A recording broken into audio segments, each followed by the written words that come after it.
Bismillahirrahmanirrahim.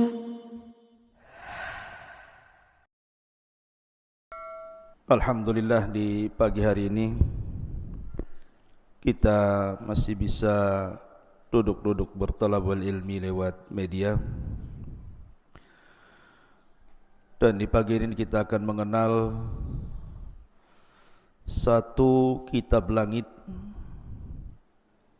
yang turun kepada Nabi Allah Dawud alaihi salatu wassalam, Kitabu Zabur. Apa itu Zabur? Kita sering mendengar istilah Zabur yang turun kepada Nabi Allah Dawud alaihi salatu wassalam. Ma'asyiral muslimin yang dimuliakan Allah subhanahu wa ta'ala, bicara tentang kitab-kitab langit secara tartib berdasarkan urutan Al-Quranul Karim, itu dimulai daripada Suhuf Ibrahim. Tentunya turun kepada Nabiullah Ibrahim alaihi salatu wassalam.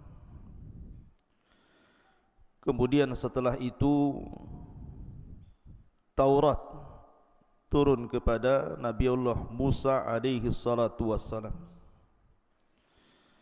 Baru setelah Taurat, Zabur turun kepada Nabiullah Dawud alaihi salatu wassalam, disusul dengan Injil yang turun kepada Isa bin Maryam, dan ditutup dengan Al-Quran sebagai akhir daripada kenabian Rasul kita Muhammad sallallahu alaihi wasallam.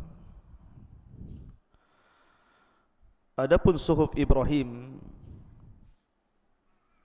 maka dijelaskan oleh Al-Imam Ibn Utsaimin rahimahullahu ta'ala dalam Liqa Al-Bab Al-Maftuh, bahwa Suhuf Ibrahim itu fihal mawaid wal ahkam,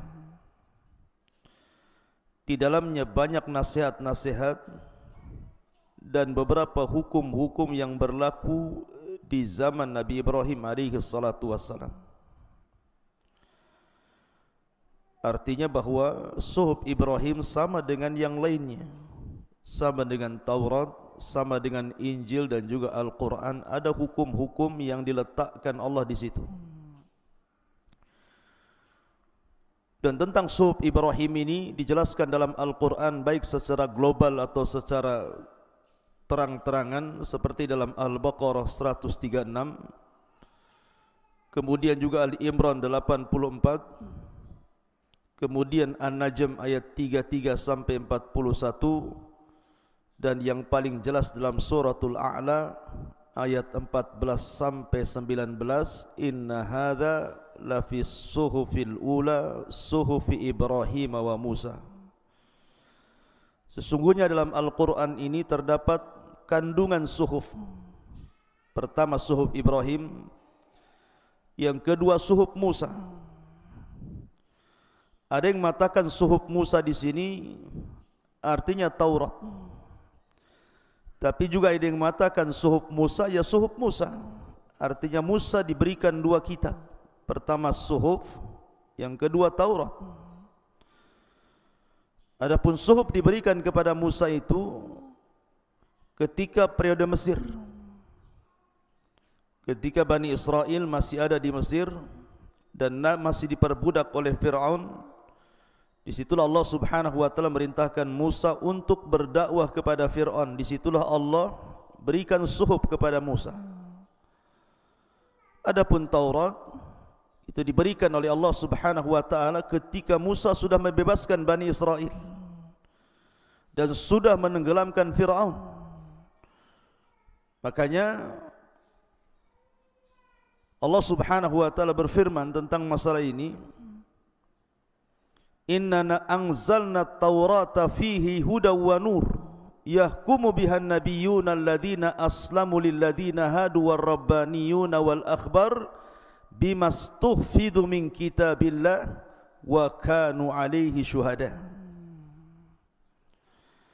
Sungguh kami menurunkan kitab Taurat Di dalamnya ada petunjuk dan cahaya, yang dengan kitab itu para nabi yang berserah diri kepada Allah memberi putusan atas perkara orang-orang Yahudi.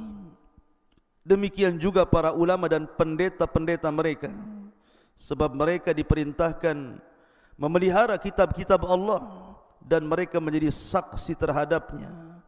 Dan Allah kuatkan dalam surah Al-Qasas, laqad atayna Musal kitaba mim ba'di ma ahlaknal qurunal ula.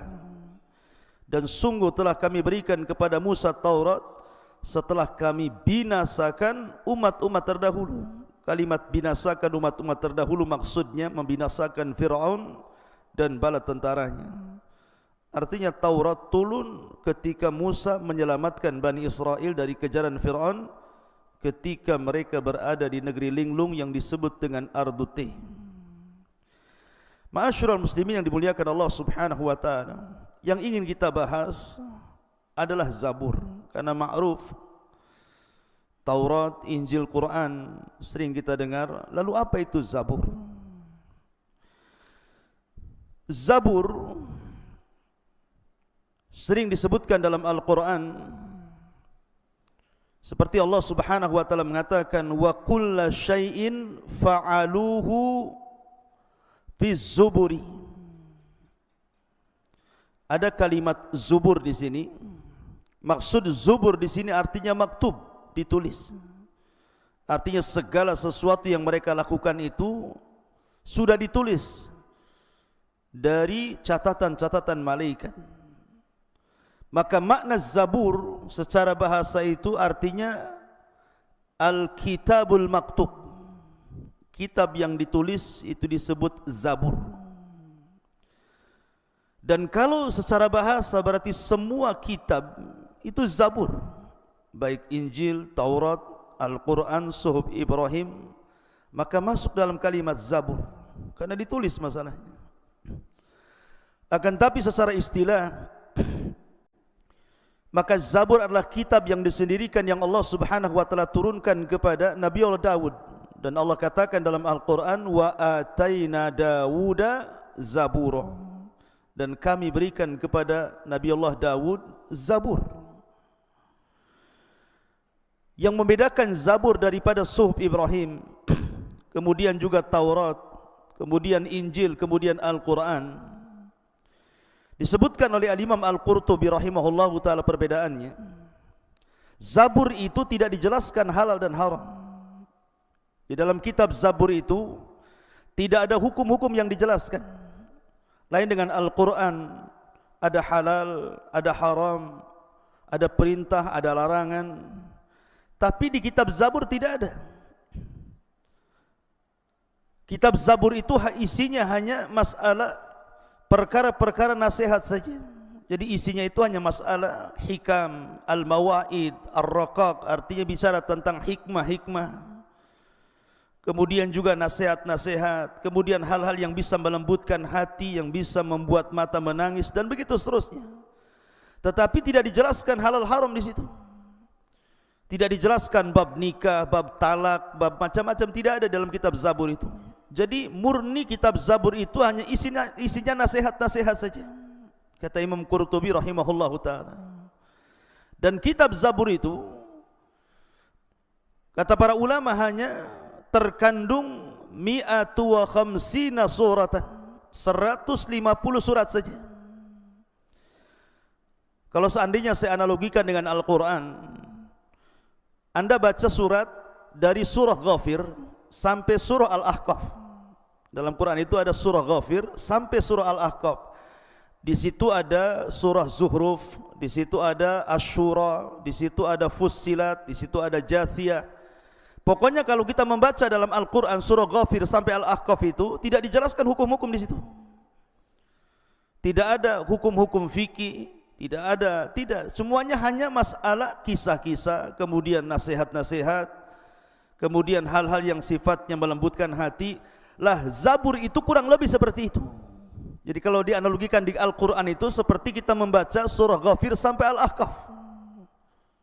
Begitulah keterangan para ulama. Itulah Zabur. Tidak ada halal, tidak ada haram. Karena Zabur itu bentuknya tarannum.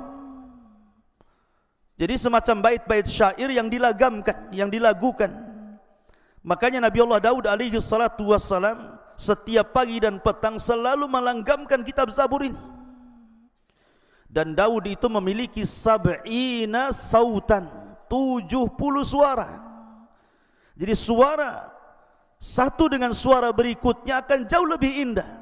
Jadi kalau seandainya Daud membaca satu qiraah, kemudian berpindah ke qiraah yang kedua, maka qiraah kedua jauh lebih indah dibandingkan qiraah pertama. Kemudian naik lagi ke qiraah yang ketiga, maka qiraah yang ketiga jauh lebih indah dibandingkan qiraah yang kedua, dan begitu seterusnya. Makin tinggi qiraahnya, maka makin indah suaranya.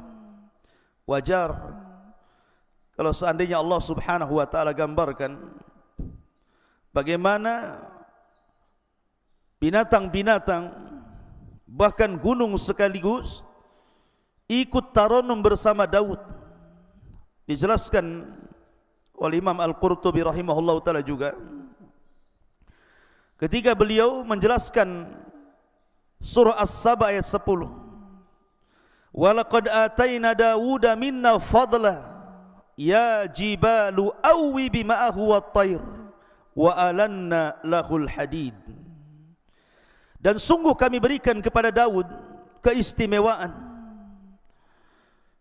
Kemudian Allah mengatakan kepada gunung, ya jibal, wahai gunung-gunung, awwibi, bertasbihlah bersama Daud, wa tayrah, dan juga burung-burung bertasbihlah bersamanya.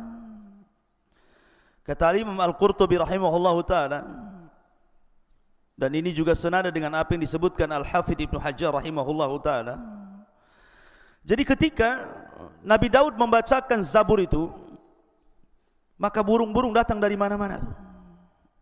Semua burung-burung yang ada itu datang kemudian mendekati suara Nabi Allah Daud alaihi salatu wassalam. Kemudian ketika Nabi Allah Daud membacakan Zabur, bertarannum dengan Zabur itu, maka burung itu meminta izin kepada Allah untuk ikut berkicau. Ya. Jadi kononnya burung itu ingin menirukan suara Daud dengan suara dia. Saking asiknya burung-burung itu, kata para ulama ini, sampai burung-burung itu sudah tidak kenal lapar lagi. Sudah tidak kenal lapar lagi, lupa makan bahasa kitanya, sehingga sebagian burung itu ada yang mati tanpa terasa. Saking lezatnya mendengarkan suara Zabur dibacakan Daud, kemudian ikut berkicau, lupa makan, lapar karena banyaknya burung, ada yang mati. Saking khusyuknya gitu ya. Kalau kita burungnya yang pergi. Ma'asyiral muslimin yang dimuliakan Allah Azza wa Jalla. Lah ketika burung-burung itu kemudian mendengar suara Nabi Allah Daud bertarannum Zabur, lah gunung-gunung ini cemburu. Kemudian gunung-gunung minta izin kepada Allah Azza wa Jalla, ya Rabb, kalau seandainya burung-burung itu ikut berkicau melanggamkan lagamnya Zaburnya Daud, maka kami juga ingin juga seperti burung-burung itu. Akhirnya Allah Subhanahu wa taala berfirman, ya jibalu awwi bima'ah, kalau engkau ingin tarannum bersama burung-burung kepada Zaburnya Daud, silakan bertasbihlah untukku dan bertarannumlah dengan Zaburnya Daud. Suara burung beda dengan suara gunung. Ketika gunung bersuara, ya tahulah seperti apa gunung bersuara, ya dagdug nggak karuan kan itu. Tetapi itulah suara gunung. Ingin ikut juga bertasbih membacakan Zabur. Apa yang terjadi? Ketika suara burung sudah berkicau, kemudian juga ditambah-tambah suara gunung, akhirnya kemudian macam suara ribut jadinya. Suara Daud makin mengecil sementara suara burung makin mengeras, apalagi ditambah suara gunung yang dagdug gak karuan itu. Makin Nabi Daud alaihi salatu wassalam makin kecil suaranya, makin bising bahasa kitanya. Mengadulah Daud alaihi salatu wassalam kepada Allah Subhanahu wa taala dan mengatakan, ya Rabb, kalau seandainya burung-burung itu semuanya berkicau menirukan laguku, kemudian gunung-gunung juga ikut berkicau mengikuti laguku, bagaimana mungkin kau akan mendengar suaraku? Bagaimana mungkin kau akan mendengar suara zaburku? Akhirnya kemudian Allah Subhanahu wa taala memerintahkan malaikat Jibril, kemudian membawa Nabi Daud alaihi salatu wassalam ke sebuah sumur yang sangat dalam sekali. Dimasukkan ke dalam sumur itu. Lah sumur ini tembus sampai ke dasar bumi. Setelah sampai di dasar bumi itulah, akhirnya kemudian malaikat Jibril mengambil satu batu. Kemudian batu itu dibelah, rupanya ada ulatnya. Dan ulat itu sedang bertasbih kepada Allah Subhanahu wa taala. Kemudian diperdengarkan oleh Nabi Allah Daud, seolah-olah Jibril mengatakan, dekatkan telingamu kepada ulat ini. Akhirnya Daud pun mendengarkan telinganya ke dalam ulat itu. Tiba-tiba ulat itu terdengar bertasbih. Malaikat Jibril mengatakan, ya Daud, kalau ulat saja di dasar bumi, di dalam kedalaman berapa dari bumi ini, bertasbih dan Allah mendengarnya, apalagi engkau membaca Zabur di atas bumi. Walaupun suara burung itu ikut berkicau, suara gunung itu juga ikut berkicau mengikuti lagammu Zabur, tetap Allah mendengar suaramu. Maka dari situ Daud sudah tidak mengkritik lagi soal suara burung dan suara gunung, dan dia tetap melanggamkan Zabur sampai Allah Subhanahu wa taala wafatkan. Dan Nabi SAW suatu malam pernah keluar.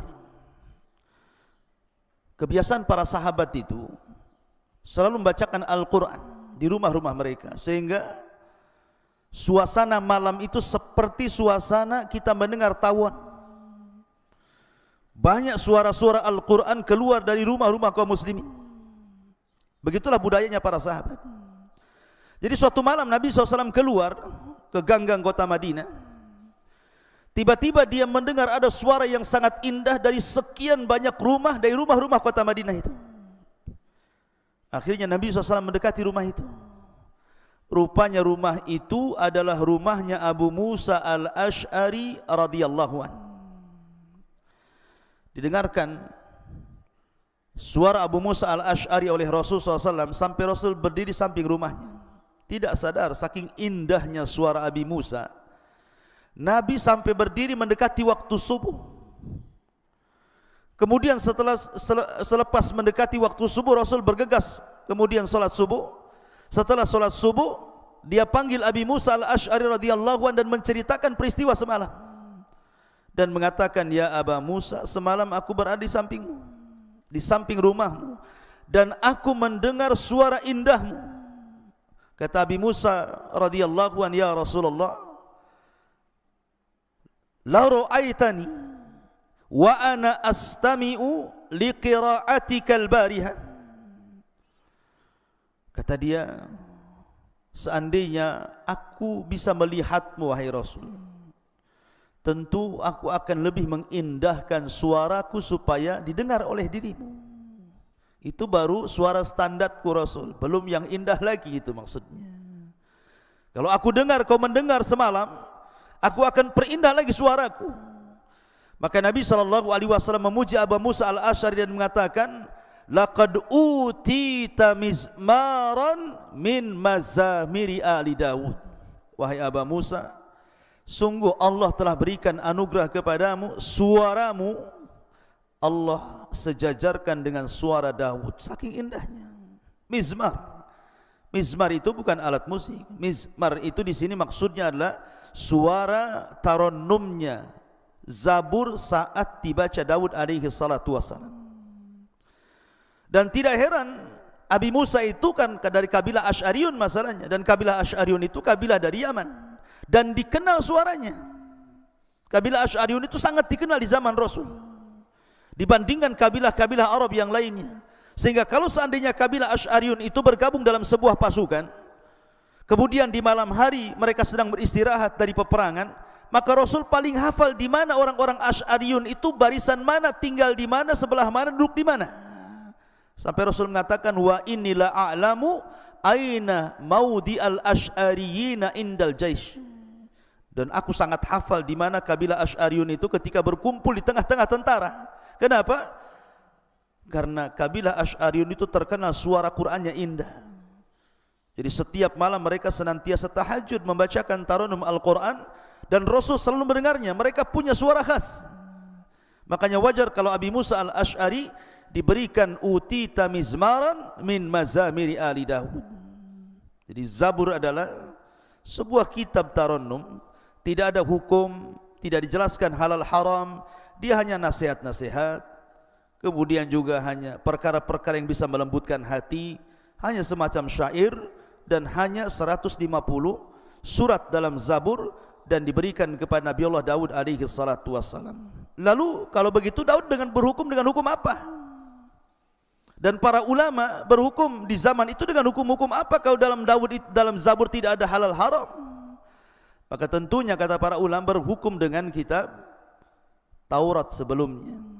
Karena Allah Subhanahu wa taala yang berfirman tentang masalah ini, Allah Subhanahu wa taala mengatakan di dalam Al-Qur'anul Karim tentang keutamaan Taurat,